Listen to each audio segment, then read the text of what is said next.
And welcome back to the Armstrong Williams Show. You know, we forget that there are many races that are going on around the country in 2020, not just the presidential, not the U.S. Senate and the governors, but there are local races. And in D.C., we have an at-large city council race that's going on, and Marcus Goodwin is the candidate, and he joins us to talk about it. What is it like running for office in this season of COVID-19?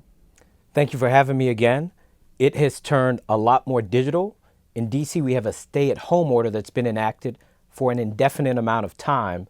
So we have to email, phone call, have a robust social media campaign, and ultimately do mail-in because people are home. So they'll be checking the mail. So it's transitioned from having events to being on Zoom events, Zoom fundraisers. It's a new phenomenon, but I think we've been able to thrive given that we're a dynamic, young, energetic group. Well, obviously, you're not running against an incumbent. Correct. But wouldn't this be more advantageous for an incumbent?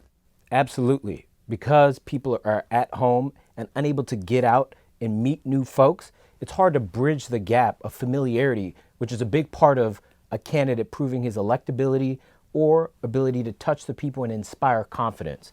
So while it's good that I don't have an incumbent that I'm running against a good field of people that have different pockets of support. So I have to outwork and outclass them in many ways. So why are you running?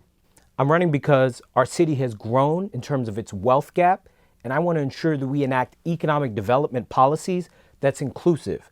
When we look at the white to black wealth gap in Washington, D.C., and there are about 46% African Americans in this city and 45% white residents in this city, the wealth gap is 81-1, meaning that the median black family that has about $3,000 in net worth is compared to the median white family, which has $181,000 in net worth. So be able to bridge that gap means elevating everyone, this rising tide lifting all ships, but ensuring that those who are the neediest get the biggest raise in this process. So you want us to believe that the issues that the constituency in D.C. cared about before COVID-19 are the same during and will be the same after COVID-19? I think they've just been highlighted by COVID-19. When we talk about having food deserts, in Ward 8, there's 76,000 residents. That's a predominantly African-American part of D.C. There's only one grocery store. In Ward 6, here where we sit right now, there's a roughly similar number of residents, but there are 12 grocery stores. So the healthcare disparities and the personal disparities in terms of the economic circumstances are what have caused African Americans to be 80% of the COVID-19 deaths in DC, in spite of only being 46% of the population. So if we can give more healthy food options, ensure that we encourage and support diet and exercise for these communities, we can start to improve the healthcare outcomes and bridge that gap we talked about.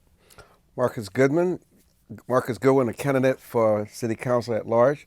Thank you so much for joining us. Thank you for having me.